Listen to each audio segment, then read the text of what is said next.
জয় জয় জয় গৌর। কেমন আছেন সবাই? আশা করি ভালো আছেন।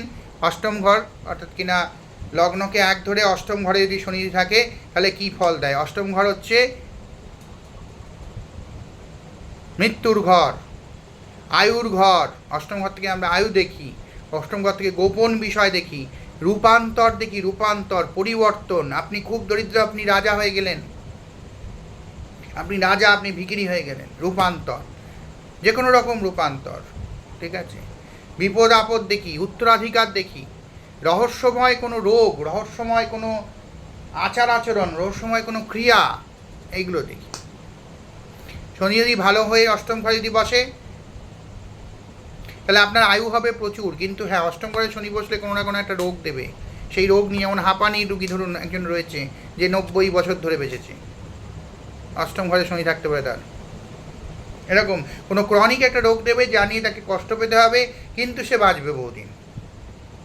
হাড়, জয়েন্ট, স্নায়ু, শ্বাসকষ্ট, শ্বাসজনিত রোগ, দাঁতের রোগ, এসবগুলো দিতে পারে ষষ্ঠ ঘরে শনি বসে।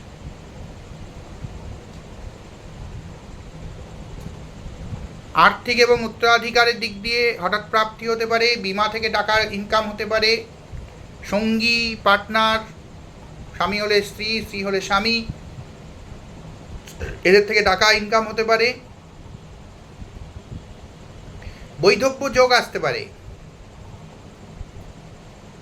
অষ্টমে যদি শনি থাকে বৈধব্য যোগ আসতে পারে, তাতে কিনা স্বামী হলে স্ত্রী, স্ত্রী হলে স্বামীর জীবন সংশয় আসতে পারে, এবং জীবন সংশয়ের পর অর্থনৈতিক উন্নতি হতে পারে অপরজনের। অনেক সময় জীবনে স্থায়ী উন্নতি, স্থায়ী অর্থনৈতিক উন্নতি, মানে একটা ফিক্সড রোজগার, এটা আসতে দেরি হয়, লেট হয়, কিন্তু আসে। ভালো হলে অবশ্যই আসবে।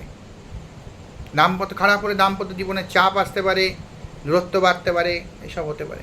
দায়িত্ববোধের অভাব থাকতে পারে একটু। সঙ্গীর স্বাস্থ্য তো সমস্যা তো হবেই, এখন একটু বললাম বৈধব্য যোগ থাকে। অর্থনৈতিক পরিস্থিতির কারণে সঙ্গীর দুশ্চিন্তা থাকতে পারে। আধ্যাত্মিকতার মধ্যে থাকতে পারে, জীবনে কঠিন অভিজ্ঞতা থেকে এরা শিক্ষা লাভ করে, এবং এই নেগেটিভ হয় সেই শিক্ষা লাভটা উল্টো দিকে চলে যায়, মানে অশিক্ষাই লাভ করে এবং নেতিবাচক হয়ে যায় ব্যাপারটা। রহস্যময় কোনো বিষয় তার মধ্যে থাকতে পারে। অন্যান্য গ্রহ যদি সাপোর্ট করে, সে হয়তো তন্ত্রবিদ্যা, সে হয়তো বুদ্ধক্রিয়া, সে হয়তো জ্যোতিষী ঠিক নয়, যেটাকে বলে কাক চরিত্র, সে হয়তো ম্যাজিশিয়ান, এইসব কাজের মধ্যে সে চলে গেল, এরম হতে পারে। সেই শ্মশানে গিয়ে তন্ত্র সাধনা করতে পারে, সেই বড় তন্ত্র সাধক হতে পারে। ধৈর্য এবং সহিষ্ণুতা এবং আত্মসংযম প্রচণ্ড থাকবে এদের, যদি ভালো হয়, প্রচণ্ড বেশি। আত্মসংযমটা খুব বলার মতো নয়। চারিত্রিক দৃঢ়তা, চারিত্রিক দৃঢ়তা, পুরুষ হোক নারী হোক, চারিত্রিক দৃঢ়তা দুর্দান্ত। বাধা এবং কষ্ট তো আসবেই জীবনে অষ্টমে শনি থাকলে, এই ভালো হোক বা খারাপ হোক আসবেই, কিন্তু সেই বাধার মধ্যে দিয়ে একদম চিড়ে বেরিয়ে যাওয়ার মতন লোক হবে যদি ভালো হয় শনি।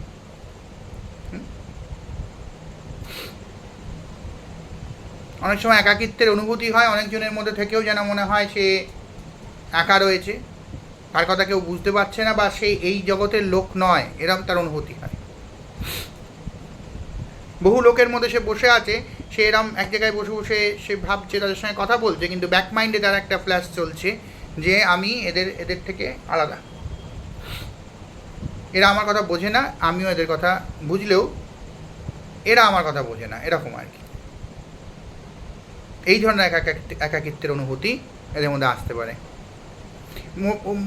ওভারঅল ভালো, তবে ওই রোগটাই একটু খারাপ, একটা না একটা ক্রনিক রোগ এদের থাকবে। ভালো থাকবেন সবাই।